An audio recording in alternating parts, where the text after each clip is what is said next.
آج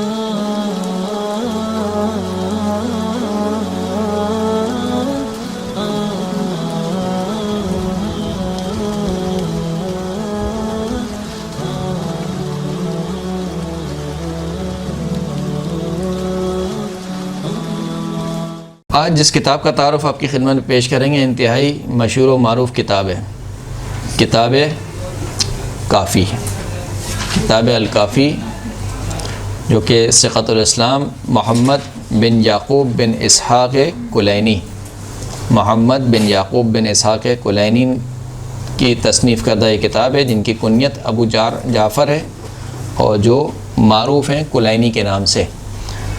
کلینی جو ہے وہ ایران کا ایک علاقہ ہے، شہر رے کا ایک گاؤں ہے کلین، وہاں پر یہ متولد ہوئے اور وہیں پر انہوں نے زندگی گزاری، اس وجہ سے ان کو کلینی کہا جاتا ہے، کلینی۔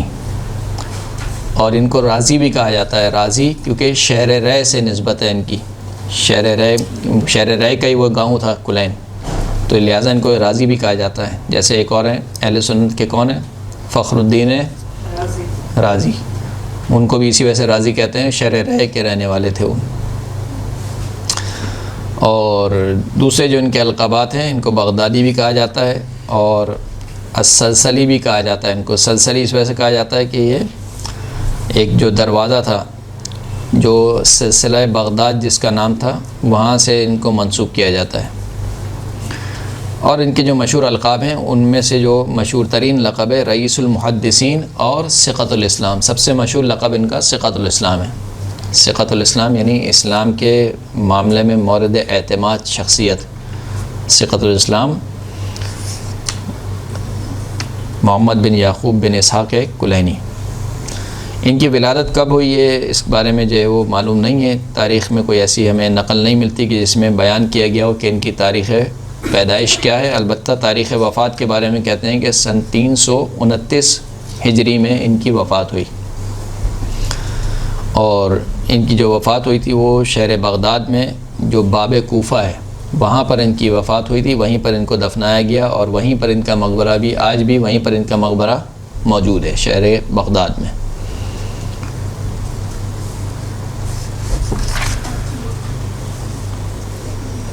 محمد بن یعقوب کلینی نے اپنی احادیث کو لینے کے لیے کئی مسافرت کی، یعنی کئی جگہ سے نکلے، اور غالباً ایک حدیث کا مفہوم بھی ہے کہ اگر علم چاہتے ہو تو علم کے لیے سفر اختیار کرو، یعنی علم جو ہے وہ بغیر سفر کے حاصل نہیں ہوتا ہے۔ کوئی ایک ایسی حدیث تھی میرے ذہن میں آ رہی، مفہوم موجود ہے لیکن بہرحال تو انہوں نے کافی سفر کیے، شہر رے سے انہوں نے سفر کیا، مثال کے طور پر خود شہر رے میں کافی علماء سے استفادہ کیا انہوں نے، پھر اس کے بعد چلے گئے قم، اور قم میں کافی علماء سے انہوں نے حدیث کو اخذ کیا، احادیث کو لیا۔ قم کیونکہ گڑھ تھا شیعوں کا ایک طریقے سے، وہاں پر جو بڑے بڑے علماء کرام وہیں پر رہائش پذیر تھے، ان علماء سے انہوں نے استفادہ کیا، وہاں سے انہوں نے احادیث کو لیا۔ پھر اس کے بعد یہ عراق چلے گئے، بغداد میں کچھ عرصہ رہے، اور پھر بغداد سے کچھ عرصہ کوفے چلے گئے۔ کوفے میں جو ہے وہ کئی ایک بزرگ علماء سے انہوں نے کسب فیض کیا، جیسے کہ ابی العباس رزاز کوفی اور حمید بن زیاد کوفی، یہ دو نام جو مشہور نام ہیں گے، ان سے انہوں نے روایتوں کو لیا، اور آخر میں انہوں نے ایک سفر جو ہے وہ شام کا جو شہر ہے بعلبکہ، وہاں پر بھی انہوں نے سفر کیا۔ غرض یہ کہ انہوں نے علم کی خاطر اور بالخصوص علم دین کی خاطر سفر اختیار کیا۔ آج کل ہم سفر تو اختیار کرتے ہیں، لیکن اگر دنیاوی کوئی علم ہو تو اس کے لیے ہم کہتے ہیں کہ نہیں، ہر مشکل کو برداشت کر لیں گے، لیکن اگر کوئی دین کا علم حاصل کرنے کے لیے جائے تو ہزار مشکلیں کھڑی ہو جاتی ہیں۔ بہرحال تو یہ اس زمانے کے سفر تھے، آج کے زمانے کے سفر نہیں تھے کہ آج کے زمانے میں انسان گھنٹوں میں کہاں سے کہاں پہنچ جاتا ہے۔ اس زمانے میں جب گھوڑوں پر اور خچروں پر اور اونٹوں پر سفر ہوا کرتا تھا، اس زمانے میں آپ سوچیں کہ ایک شخص نے مسافرت کی، رے سے قم، پھر قم سے عراق، پھر عراق میں بغداد، بغداد سے پھر کوفہ، کوفہ سے پھر شام، بعلبک۔ یہ ساری مسافرت کسی سیر و تفریح کے لیے نہیں ہو رہی ہے، یہ ساری مسافرت کس لیے ہو رہی ہے کہ کسی طریقے سے کہیں سے قال الصادق اور قال الباقر مل جائے۔ احادیث کو جمع کرنے کے لیے مسافرت کی انہوں نے۔ بزرگ علماء میں ان کا شمار ہوتا ہے. ان کی جو خود کتاب کافی ہے وہ یعنی مکتب تشیع میں جو درجہ اول کی کتاب شمار کی جاتی ہے. فقہ عظام میں بھی جو کتب اربع ہیں، کتب اربع میں بھی جو اول درجے کی کتاب الکافی ہے. کئی ایک اساتذہ کرام سے انہوں نے کسب فیض کیا کہ جن میں جو مشہور نام ہے احمد بن ادریس قمی، محمد بن جعفر ابن عون اسدی، عبداللہ بن جعفر حمیری، علی ابن ابراہیم ابن ہاشم، علی ابن محمد ابن عبداللہ ابوالقاسم ماجلوی، علی ابن محمد ابن علان الکلینی، محمد ابن حسن الصفار. یہ کون ہے؟ محمد ابن حسن الصفار کتاب بصائر کے مؤلف ہیں. محمد ابن حسن الصفار، احمد بن محمد بن سعید بن عقدہ، محمد بن یحییٰ العطار، احمد بن عبداللہ برقی. ان کی کتاب کون سی ہے؟ پڑھ چکے ہم لوگ، محاسن برقی. محاسن برقی، احمد بن عبداللہ برقی. سعد بن عبداللہ اشعری، محمد بن اسماعیل بندقی اور بندقی نشابوری. یہ تمام افراد ہیں. نہیں ظاہر سی بات ہم ان سے آشنا نہیں ہیں، لیکن جو علماء و فقہ و عظام ہیں ان کے نزدیک یہ جسے کہنا چاہیے روشن چہرے ہیں مکتب تشیع کے، کہ جن سے انہوں نے کسب فیض کیا. کتاب کافی کے علاوہ ان کی اور کتابیں بھی ہیں جو نجاشی کے، علامہ نجاشی کے مطابق، مثال کے طور پر الرد علی القرامطہ. قرامطہ کون ہے؟ قرامطہ اسماعیلیہ کا ایک فرقہ ہے. اسماعیلی جو ہیں گے ابھی، اسماعیلیہ کا ایک فرقہ ہے قرامطہ. ان کے رد پر انہوں نے ایک کتاب لکھی ہے. اسی طریقے سے کتاب رسائل الائمہ، کتاب رؤیہ تعبیر الرؤیہ، کتاب الرجال، کتاب و ما قیل فی الائمہ من الشعر. یہ کتابیں بھی ان سے منسوب ہیں کہ یہ کتابیں انہوں نے لکھی ہیں. مہم ترین کتاب جو ان کی کتاب کافی ہے، جو کہ ظاہر سی بات ہے 3 حصوں پر مشتمل ہے. اصول الکافی، روضۃ الکافی اور اصول الکافی، فروع الکافی اور روضۃ الکافی. 3 حصے ہیں. اصول کافی میں علم کلام کے مطابق متعلق جتنے بھی احادیث ہیں وہ سب جمع کی گئی ہیں. توحید سے متعلق، امامت سے متعلق، نبوت سے متعلق، صفات خدا سے متعلق جتنی بھی احادیث ہیں، ائمہ کی صفات، اور پھر اس کے بعد الگ الگ ہر امام کے پر جو نص آئی ہے اس کو جمع کیا گیا ہے. کتاب حجت، کتاب عقل، کتاب کتاب عقل و جہل، کتاب علم، یہ تمام کے تمام جو ہے وہ اصول کافی میں، یعنی عقائد سے متعلق جتنی احادیث ہیں وہ اصول کافی میں آپ کو ملیں گی. پھر اس کے بعد فروع کافی. فروع کافی میں جتنی بھی احادیث جو فروعات سے متعلق ہیں، یعنی احکام سے متعلق ہیں، نماز، روزہ، حج، زکوٰۃ، خمس، جہاد، صحیح عمل المعروف، نہی عن المنکر. اسی طریقے سے روضۃ الکافی میں آپ کو اخلاقیات سے متعلق احادیث ملیں گی. جتنی احادیث اخلاقیات کے سے وارد ہوئی ہیں ائمہ اطہار سے، وہ نقل کی گئی ہیں. تو یہ ایک طریقے سے جامع کتاب ہے گی، یعنی فقط ایک حصے کو نہیں لیا ہے کہ فقط علم کلام کو نقل کیا ہو یا فقط فروعات کو نقل کیا ہو، بلکہ جامع علم، عقائد، فروعات اور اخلاق تینوں کو جو ہے وہ جمع کیا گیا ہے. اگرچہ کہ علامہ نجاشی کے بقول اس کتاب کو جمع کرنے میں 20 سال لگ گئے. 20 سال میں یہ احادیث جمع ہوئی ہیں جو آپ کے ابھی ایک کلک پہ سامنے آ جاتی ہیں. ابھی آپ ایک کلک کرتے ہیں سامنے لکھی ہوئی آ جاتی ہے. لیکن اس ایک حدیث کو لینے کے لیے نہ جانے کتنی زحمت اٹھائی ہے علامہ جو ثقۃ الاسلام محمد ابن یعقوب کلینی نے. البتہ کچھ کہتے ہیں کہ یہ جو کتاب ہے، کچھ شیعوں نے کہا کہ آپ ہمیں ایسی جامع کتاب لکھ دیں کہ اس میں تمام فرامین موجود ہوں، اصول سے متعلق، عقائد سے متعلق اور اخلاقیات سے متعلق، تو آپ ایسی کتاب ہمیں جامع دے دیں. تو اس کے جواب میں پھر یہ کتاب لکھی گئی. لہذا کچھ کہتے ہیں کہ شاید یہ 20 سال شاید مبالغہ ہے، لیکن کہتے ہیں کہ نہیں، مبالغہ نہیں ہے. انہوں نے احادیث وہی 20 سال میں جمع کی تھیں، لیکن اس کو کتابی شکل ظاہر سی بات ہے جلدی دے دی ہوگی. یعنی جب ایک جمع شدہ کام ہے تو اس کو کتاب بنانا تھوڑا آسان ہوتا ہے بنسبت اس کے کہ کام ہی نہ ہو، پھر اس کے بعد پہلے جمع کیا جائے، پھر اس کے بعد کتاب بنایا جائے.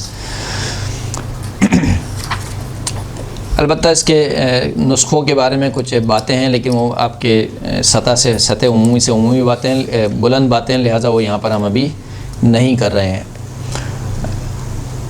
اس اعتبار سے کہ آیا کیا اس کی جتنی بھی احادیث نقل ہوئی ہیں وہ ساری کی ساری صحیح ہیں یا اس میں ضعیف احادیث بھی موجود ہیں. ہمارے یہاں کوئی صحیح کتاب نہیں ہے. کسی امام کے دور کی انہوں نے لکھی ہے. جی کسی معصوم کے دور میں لکھی ہے انہوں نے؟ نہیں، یہ غیبت سے نزدیک زمانہ ان کا. امام حسن عسکری علیہ السلام.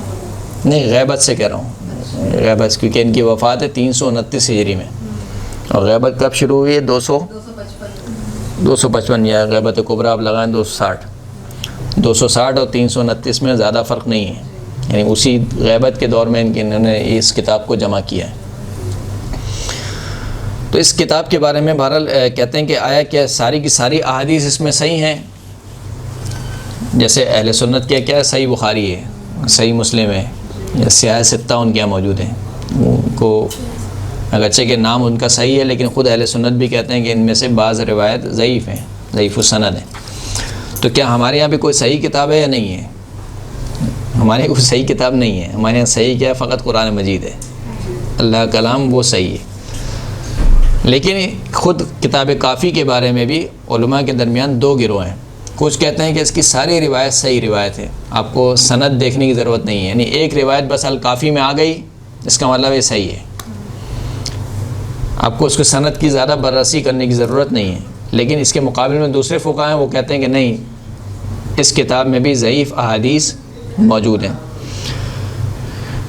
جو افراد یہ کہتے ہیں کہ اس کی ساری احادیث صحیح ہیں، ان میں جو مشہور ترین نام ہے وہ مرحوم نائینی کا نام ہے. یہ بہت بڑا نام ہے، مرحوم نائینی. کہا کہ بطور کلی یہ کتاب جو ہے معتبر ہے، اور وہ معتقد تھے اس بات کے کہ اس کتاب کے جو سند ہے اس کی بررسی، اس کی چھان بین کرنے کی ضرورت نہیں ہے. اور اسی رائے کے جو دفاع کرنے والے تھے وہ محدث نوری تھے. محدث نوری وہ بھی اسی رائے کو کے قائل تھے کہ اس کتاب کی ساری احادیث صحیح ہیں، روایت کی چھان بین کرنے کی ضرورت نہیں ہے. لیکن اس کے مقابل میں جو فقہا ہیں وہ کہتے ہیں کہ جس طریقے سے دوسری کتابوں میں ضعیف روایتیں پائی جاتی ہیں، اس کتاب میں بھی ضعیف روایات پائی جاتی ہیں. اور ان میں جو نام لیا جاتا ہے، اگر متقدمین کا نام لیا جائے تو شیخ صدوق، شیخ مفید اور شیخ توسی. البتہ یہ بھی ادعا کیا آیت اللہ خوئی نے. آیت اللہ خوئی بھی اس بات کے قائل ہیں کہ اس کتاب میں بھی ضعیف روایات موجود ہیں. اور آیت اللہ خوئی کے مطابق شیخ صدوق، شیخ مفید اور شیخ توسی بھی اسی بات کا معتقد تھے، اسی بات کے معتقد تھے کہ کافی کی ساری روایتیں صحیح نہیں ہیں، بلکہ اس میں ضعیف روایت بھی موجود ہیں. اس کتاب کے مضامین ہیں، اگرچہ کہ میں آپ کو بیان کر چکا ہوں، لیکن پھر بھی جو کتاب شروع ہو رہی ہے وہ عقل و جہل سے شروع ہو رہی ہے. کتاب عقل و جہل، صحیح، کتاب باب عقل و جہل. عقل و جہل، عقل کو اساس قرار دیا اس وجہ سے کہ انسان کو بھی جو اشرف المخلوقات خداوند کریم نے بنایا، کس وجہ سے بنایا؟ عقل کی وجہ سے بنایا.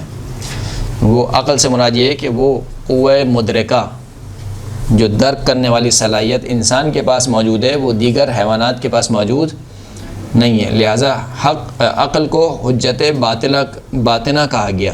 ایک ہے حجت ظاہری. حجت ظاہری کون ہے؟ انبیاء علیہ السلام ہے، ائمہ علیہ السلام ہے. اور حجت باطنی کس کو قرار دیا؟ عقل کو قرار دیا. البتہ یہاں پر افراد و تفریط نہیں ہونی چاہیے.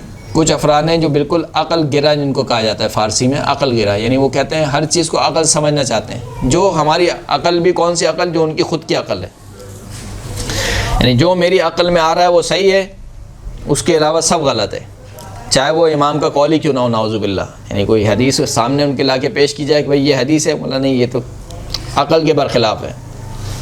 تو یہ کوئی عقلی، یعنی یہ عقل جو ہے وہ حجت نہیں ہے. عقل سے مراد وہ عقل سلیم جو خداوند کریم نے ہر ایک کو عطا کی ہے. جو عقل یہ فیصلہ کرتی ہے کہ یقیناً اس کائنات کو کوئی خالق ہے، کوئی مالک ہے جس نے ہمیں خلق کیا ہے، اور جب اس نے خلق کیا ہے تو یقیناً اس نے ہماری کوئی ہدایت کا بھی انتظام کیا ہوگا. اور جب اس نے کوئی ہدایت کا انتظام کیا ہے تو وہی عقل یہ فیصلہ کرتی ہے کہ اس ہادی کو ڈھونڈا جائے کہ وہ ہادی کون ہے کہ جو ہماری ہدایت کرے گا. یہ عقل سلیم ہے. اس عقل سلیم کی بنیاد پر یہ عقل ہر چیز کو درک نہیں کر سکتی ہے. اصلاً مسائل کو تو درک کر ہی نہیں سکتی ہے. کوئی شخص یہ چاہے کہ اپنی عقل سے یہ سمجھے کہ فجر کی نماز 2 رکعت کیوں واجب ہے، یا اپنی عقل سے سمجھے کہ روزے 30 دن کے کیوں واجب ہیں، یا اپنی عقل سے یہ سمجھنا چاہے کہ مثال کے طور پر خواتین جب مخصوص ایام ہوتے ہیں تو ان کو نماز کی چھوٹ کیوں مل جاتی ہے.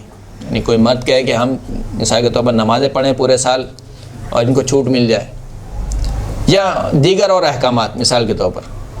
تو احکامات کے بارے میں تو عقل بالکل بھی درک کرنے سے قاصر ہے. اور دوسری جانب سے یہ کہ جو عقل ہمیں دی گئی ہے وہ ہم سب کے سب ناقص العقل ہیں، کسی کی بھی ہماری عقل جو ہے وہ کامل نہیں ہے. تیسری جانب سے ہماری عقل خطا کا شکار ہوتی ہے، اشتباہ کا شکار ہوتی ہے. کتنے ہم فیصلے جو غلط کرتے ہیں، کتنے وہ عقلی تحقیقات ہیں جو اب غلط ثابت ہو رہی ہیں. پہلے کیا کہتے تھے؟ زمین کس کے گرد گھومتی ہے؟ سورج کے گرد، یا سورج زمین کے گرد. پہلے جو بھی کہتے تھے، اب اس کے برعکس کہتے ہیں. یعنی اگر پہلے کہتے تھے کہ سورج زمین کے گرد گھومتا ہے، کہتے ہیں نہیں اب ایسا نہیں ہے، بلکہ زمین سورج کے گرد گھومتی ہے. تو اس کا مطلب ہے کہ عقل اشتباہ کرتی ہے، اشتباہ کا شکار ہے. لہٰذا عقل کو ایک پشت پناہی چاہیے. کس کی طرف سے چاہیے پشت پناہی؟ خداوند کریم کی جانب سے، وحی الہی سے متصل ہو، تب جا کے یہ عقل پوری کامل ہوگی، ورنہ تو یہ عقل کامل نہیں ہوگی. آپ لوگ گھڑیاں دیکھ رہے ہیں، اس کا مطلب ٹائم ہو گیا ہے. اچھا 6:15 بجے. ہو تو مہم ترین جو اس کا باب ہے وہ کتاب عقل و جہل ہے. اور کتاب عقل و جہل کے بعد پھر اس کے بعد جو مہم ترین باب ہے میرے خیال سے کتاب علم ہے، باب علم ہے شاید، علم اور عالم کی فضیلت وغیرہ اور علم کے آداب ہیں. اور پھر اس کے بعد کیا ہے؟ کتاب حجت ہے اور کتاب توحید ہے. کتاب توحید ایک مفصل باب ہے کتاب کافی کا، جو علامہ شیخ الاسلام محمد بن یعقوب قلانی نے گفتگو کی. ہر حوالے سے، خدا کی ذات کے حوالے سے، خدا کی صفات کے حوالے سے، صفات فعلی کے اعتبار سے، صفات ذاتی کے اعتبار سے ایک مفصل ترین باب ہے گا. اور پھر اس کے بعد کتاب حجت آتی ہے. کتاب حجت، لزوم حجت، حجت زمین حجت خدا سے خالی نہیں رہ سکتی ہے. یہ سب تمام باتیں اس میں، یعنی تمام کے متعلق احادیث کو نقل کیا گیا. اور پھر اس کے بعد کتاب توحید جہاں پر ختم ہوتا ہے وہاں پر مولا کائنات امیر المؤمنین علی ابن ابی طالب علیہ الصلوۃ والسلام